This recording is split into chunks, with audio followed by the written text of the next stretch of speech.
Eu quero fazer a leitura de um texto que está no livro do profeta Isaías, no capítulo 53. Isaías, capítulo 53. É um texto muito conhecido, é um texto que nós chamamos messiânico. Ele vai falar da pessoa bendita do Senhor Jesus, ele vai falar da sua obra em nosso lugar. Isaías viveu cerca de 800 anos antes de Cristo, e ele fala aqui nesse texto, impulsionado pelo Espírito Santo, sobre o servo sofredor. E eu queria pensar nessa noite sobre qual é a relação da mensagem do Evangelho de Cristo com esse drama causado aí pelo Covid-19. Será que o Evangelho, será que a mensagem da fé cristã, ela tem conexão com as nossas dores, com as nossas dificuldades, com as batalhas que nós enfrentamos na vida? Então é sobre isso que eu quero pensar, lendo esse texto e fazendo uma pequena exposição nessa noite. O profeta diz assim, a partir do verso 1: quem creu em nossa pregação e a quem foi revelado o braço do Senhor? Porque foi subindo como renovo perante ele e como raiz de uma terra seca. Não tinha aparência nem formosura, olhámo-lo, mas nenhuma beleza havia que nos agradasse.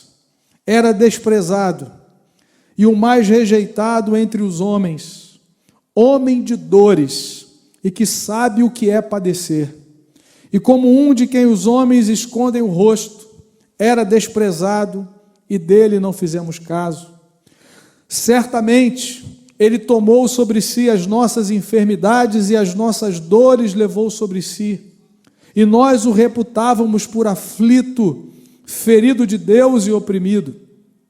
Mas ele foi traspassado pelas nossas transgressões e moído pelas nossas iniquidades. O castigo que nos traz a paz estava sobre ele, e pelas suas pisaduras fomos sarados. Todos nós andávamos desgarrados como ovelhas, cada um se desviava pelo caminho, mas o Senhor fez cair sobre ele a iniquidade de nós todos. Ele foi oprimido e humilhado, mas não abriu a boca. Como cordeiro foi levado ao matadouro, e como ovelha muda perante os seus tosqueadores, ele não abriu a boca. Por juízo opressor foi arrebatado, e de sua linhagem, quem dela cogitou? Porquanto foi cortado da terra dos viventes, por causa da transgressão do meu povo ele foi ferido. Designaram-lhe a sepultura com os perversos, mas com o rico esteve na sua morte, posto que nunca fez injustiça, nem dolo algum se achou em sua boca. Todavia ao Senhor agradou moê-lo, fazendo-o enfermar. Quando der ele a sua alma como oferta pelo pecado, verá a sua posteridade e prolongará os seus dias, e a vontade do Senhor prosperará nas suas mãos. Ele verá o fruto do penoso trabalho de sua alma e ficará satisfeito. O meu servo, o justo, com o seu conhecimento, justificará muitos, porque as iniquidades deles levará sobre si. Por isso, eu lhe darei muitos como a sua parte, e com os poderosos repartirá ele o despojo, porquanto derramou a sua alma na morte, foi contado com os transgressores, contudo, levou sobre si o pecado de muitos, e pelos transgressores intercedeu. Esse texto nos fala da obra de Cristo, do Messias. Ele foi prometido em todo o Antigo Testamento, desde a queda lá em Gênesis capítulo 3, quando os nossos pais se rebelaram contra o nosso Criador, e a partir de então, na história, já em Gênesis capítulo 3, a partir do verso 15, nós já temos um anúncio de que Deus enviaria alguém para pagar a nossa dívida, para nos reconciliar com o nosso Criador. E Isaías profetiza sobre o servo sofredor, sobre o Messias, sobre o Cristo. Esse texto é citado algumas vezes no Novo Testamento, por exemplo, em Mateus capítulo 8, quando Jesus estava curando os enfermos, esse texto é citado, dizendo que ele levou as nossas enfermidades. O apóstolo Pedro, na sua primeira carta, no capítulo 2, também cita esse texto, dizendo que ele levou sobre si no madeiro os nossos pecados, as nossas iniquidades, por causa da nossa rebeldia contra o nosso Criador. Esse texto aparece também em Atos capítulo 8, quando Filipe está evangelizando o etíope está voltando de Jerusalém, ele foi adorar em Jerusalém, mas curiosamente ele não conhecia o Senhor Jesus. É interessante, ele foi a Jerusalém para adorar numa festa anual, mas ele não conhecia a obra de Cristo. E ele está lendo exatamente esse texto e Filipe se aproxima, orientado pelo Espírito Santo, e começa a explicar a partir desse texto quem é Cristo. O etíope pergunta: o profeta fala de si mesmo ou de algum outro? E o texto diz que, partindo de Isaías 53, Filipe, o evangelista e diácono também, anuncia-lhe a Cristo, e aquele homem se converte e volta feliz para a sua terra, alegre, porque conheceu o evangelho, a obra de Cristo na cruz do Calvário. Eu fico pensando, será que todo esse esforço que está sendo feito nesse momento por líderes cristãos em todo o mundo, para que a palavra de Deus chegue ao povo de Deus que também está experimentando o confinamento, será que todo esse esforço vale a pena? Será que vale a pena esse empenho de anunciarmos o evangelho em dias tão difíceis como esse? Será que a fé cristã, a mensagem de Cristo, ela é apropriada, ela é consoladora, encorajadora para esse momento? Olhando para esse texto, nós vamos encontrar razões para crermos que a fé cristã, ela tem algo a nos acrescentar nesse momento. A nossa fé, ela está fundamentada em Cristo. Essa é a primeira razão.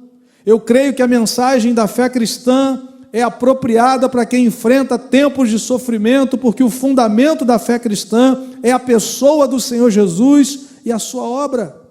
Eu queria que você voltasse para o texto aí, na sua casa, com a sua Bíblia, e lesse, ou quem sabe no seu tablet, ou no seu celular, no seu telefone. Como é que Jesus é apresentado nesse texto? Perceba, ele é apresentado nesse texto como homem de dores, que sabe o que é padecer, no versículo 3. Alguém que foi desprezado, alguém que foi rejeitado, homem de dores e que sabe o que é padecer.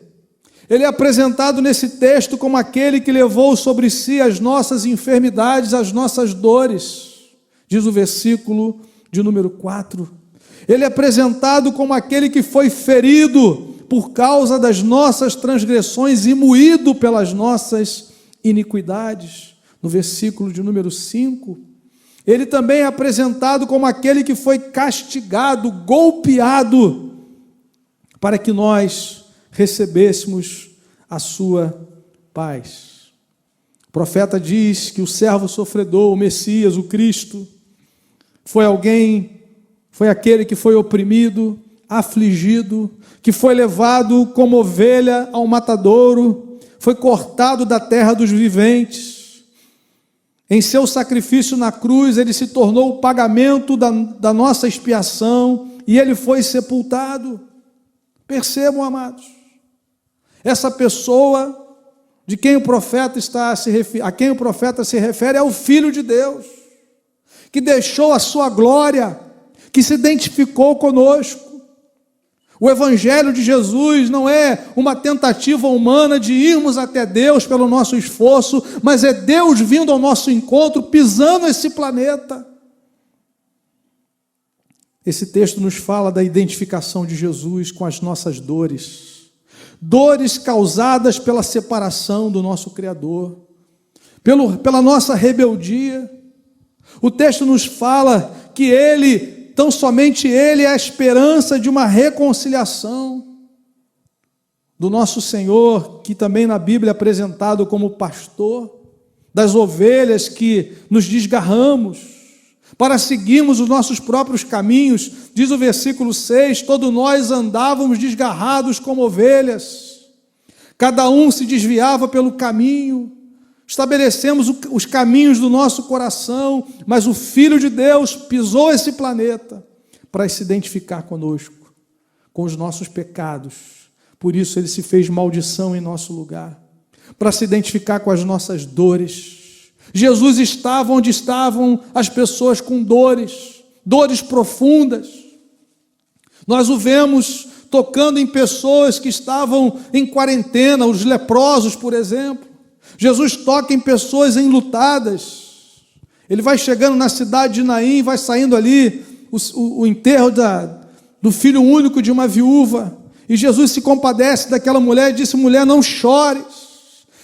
O evangelho de Jesus é a resposta para as nossas dores, porque na cruz ele levou sobre si as nossas iniquidades. O que provoca a nossa maior dor não é um vírus, não é uma enfermidade física, é a separação de Deus, de andarmos nesse mundo sem esperança, sem expectativa, sem convicção de que há um Deus que nos guarda, e somente Cristo, com a sua obra poderosa, pode resgatar isso, pode nos reconciliar com o nosso Deus. Ele veio ao nosso encontro, ele enfrentou todo tipo de dor e sofrimento que nós enfrentamos nesse mundo que se desconectou de Deus. É assim que ele é apresentado nesse texto. Homem de dores, que sabe o que é padecer, que chorou quando um amigo foi sepultado, que sentiu dores por uma cidade que o rejeitou. Jerusalém, Jerusalém, que matas os profetas. Há uma dor no coração de Jesus pela rejeição, pelo endurecimento do coração de vidas, de homens e mulheres. Mas ele veio para nos reconciliar com o nosso Deus.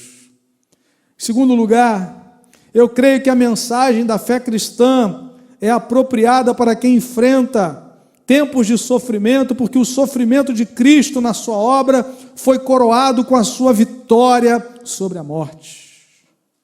Nós temos esperança além dessa vida. A Bíblia diz que os sofrimentos do tempo presente não se comparam com a glória que há de ser revelada.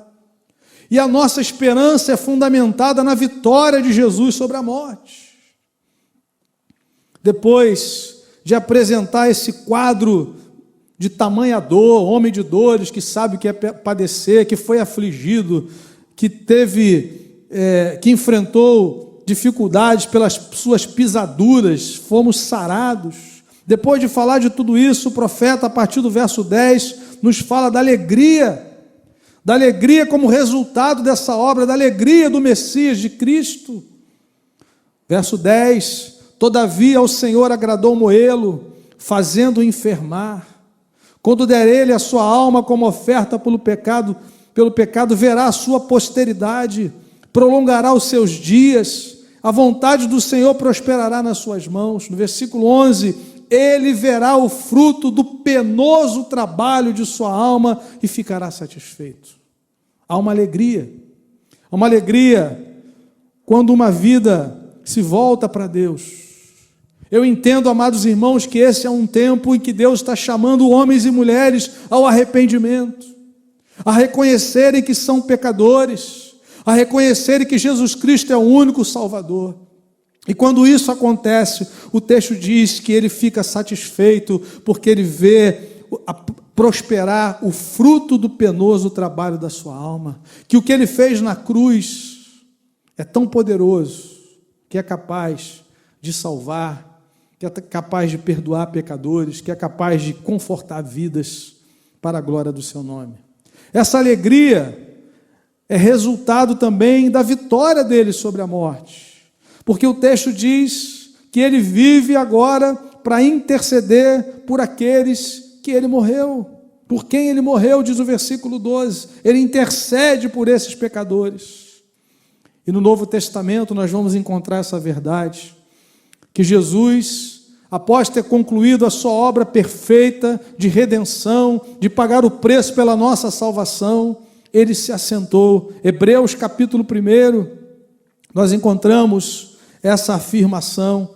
Hebreus, carta aos Hebreus, capítulo 1, a palavra diz, no versículo de número 3, Ele está falando de Cristo, que é o resplendor da glória e a expressão exata do seu ser, sustentando todas as coisas pela palavra do seu poder. Depois de ter feito a purificação dos pecados, assentou-se à direita da majestade nas alturas.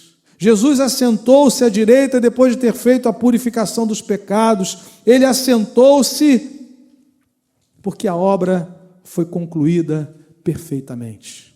Capítulo 7 de Hebreus, versículo 25. A palavra diz: por isso também pode salvar totalmente os que por ele se chegam a Deus, vivendo sempre para interceder por eles. Aleluia. Ele venceu, Ele é poderoso para nos salvar, Ele pode nos salvar totalmente, diz o verso 25, os que por Ele se chegam a Deus. Nós só podemos nos chegar a Deus por meio de Cristo, da sua obra, e ao concluir a sua obra, Ele está sentado à direita do Pai, e Ele está intercedendo por nós.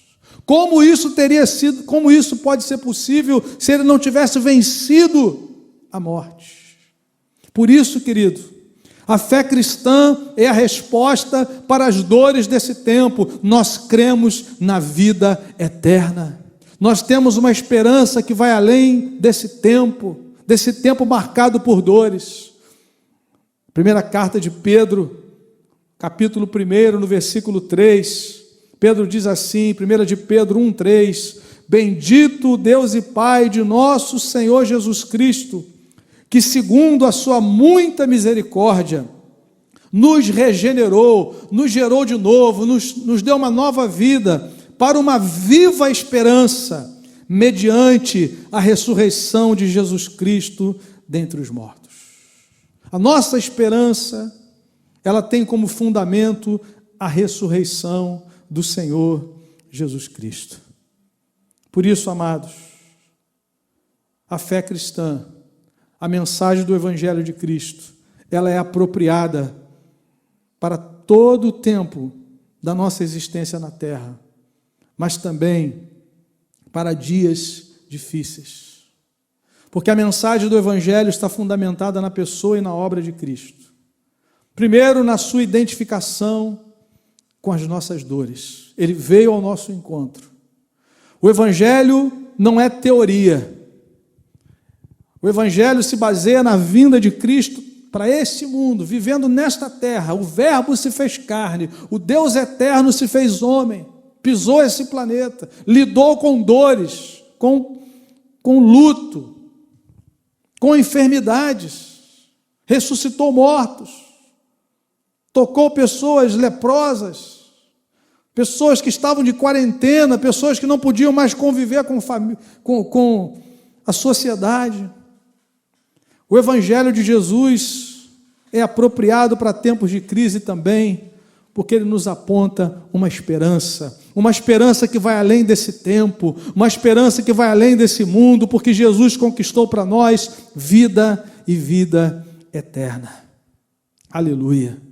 Em dias de sofrimento, como esses causados pela morte de tantas pessoas, pelo Covid-19, em dias de apreensão sobre a incerteza que se apresenta diante das nações, seja na questão da saúde, seja no aspecto econômico, em dias de confinamento imposto, da impossibilidade momentânea de estarmos livremente com os nossos queridos familiares, amigos e irmãos, a mensagem da fé cristã é absolutamente relevante e confortadora por essas duas razões. Primeiro, pela identificação de Jesus, o nosso Salvador e Senhor, com as nossas dores.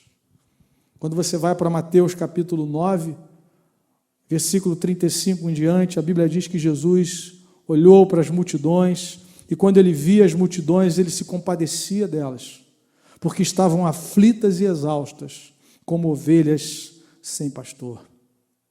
Talvez é assim que você esteja se sentindo nesses dias, como ovelha sem pastor. É momento de você se voltar para Jesus. É momento de você crer no Evangelho de Cristo. O Evangelho é o poder de Deus para a salvação de todo aquele que crê.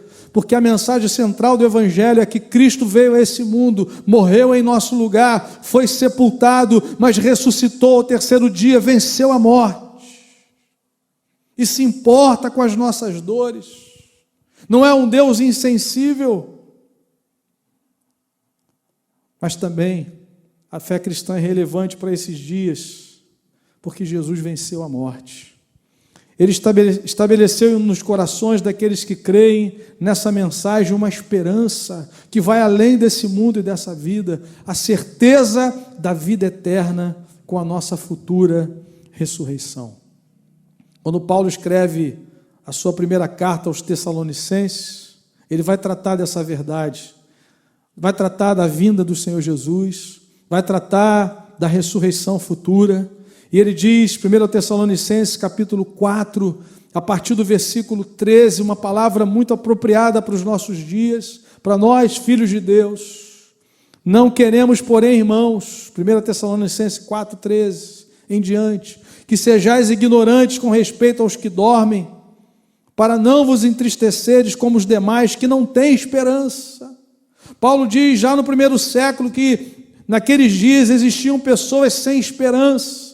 Ele não queria que a igreja entrasse por esse mesmo caminho, porque nós temos uma esperança, e ele apresenta essa esperança no verso 14, pois se cremos que Jesus morreu e ressuscitou, assim também Deus, mediante Jesus, trará em sua companhia os que dormem. O Senhor venceu a morte, a ressurreição de Jesus é a garantia da nossa futura ressurreição, e a certeza de que um dia estaremos para sempre com o Senhor. Versículo 15, ora, ainda vos declaramos por palavra do Senhor isto, nós os vivos, os que ficarmos até a vinda do Senhor, de modo algum precederemos os que dormem, porquanto o Senhor mesmo, dada a sua palavra de ordem, ouvida a voz do arcanjo, para a honra e para a glória do nome dele. Eu quero desafiar você, entregue a sua vida a Cristo, nesse momento, e passe a viver sob a liderança dele. Esse é o momento de você crer no Evangelho, de você se render à mensagem da esperança que somente Cristo pode nos oferecer.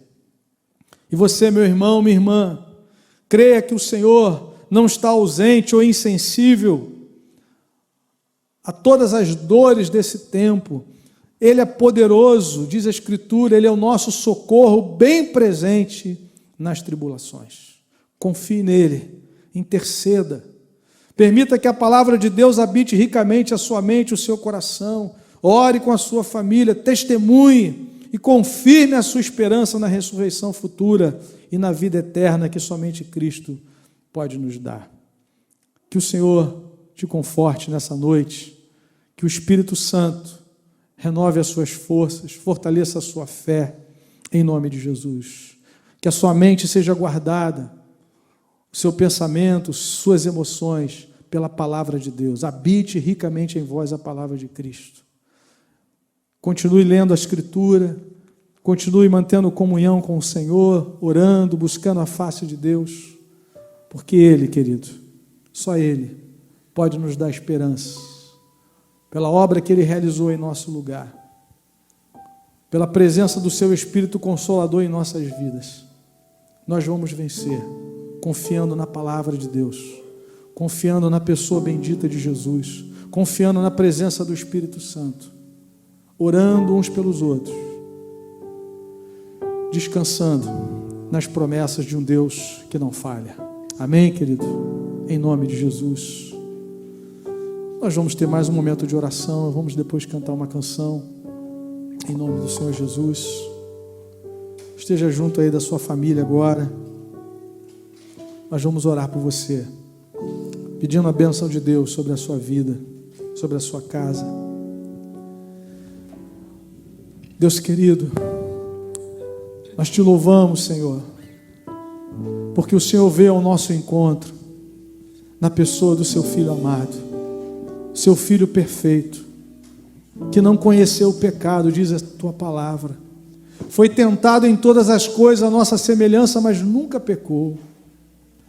Se esvaziou da sua glória, pisou esse planeta, veio ao encontro das nossas dores, veio ao encontro das nossas angústias, provocadas pela separação entre nós e o Senhor. Mas obrigado por aquilo que Cristo fez em nosso lugar. Obrigado pelo poder do seu sangue. A tua palavra diz que o sangue de Jesus nos purifica de todo pecado. Essa é a vacina bendita, celestial, para nos lavar da nossa maior enfermidade, que é o pecado, que é a nossa rebeldia, a nossa teimosia em tentar seguir os caminhos do nosso coração.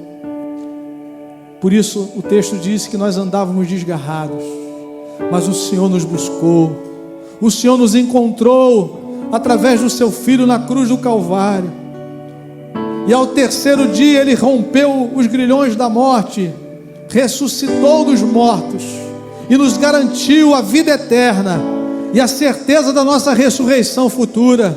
A tua palavra diz que aquele que ressuscitou o Senhor Jesus também nos ressuscitará com Ele. A nossa esperança vai além dessa terra, a nossa esperança vai além dessa vida. Nós não somos como os demais que não têm esperança. Nós cremos que Jesus venceu e voltará para nos buscar. Abençoa, Senhor, nessa hora todas as pessoas que estão aqui conectadas conosco, que o teu Espírito abençoe aquelas que vão assistir mais adiante, que o teu Espírito fale aos seus corações, Senhor. Se não tem ainda certeza da salvação, que possam receber Jesus Cristo, confessá-lo como o único suficiente Salvador das suas vidas, que venham se refugiar debaixo do seu sangue, debaixo da sua mão de poder e graça. São Gonçalo, Niterói, toma o Rio de Janeiro, toma os estados do Brasil, toma as nações, toma a Itália nessa hora, Senhor, a China, o Irã, toma Espanha, Portugal, Senhor, a Suíça, cada nação, Senhor, da África, da Ásia, da Europa, das Américas, enfim, Senhor, cada canto desse planeta, que a tua mão se estenda.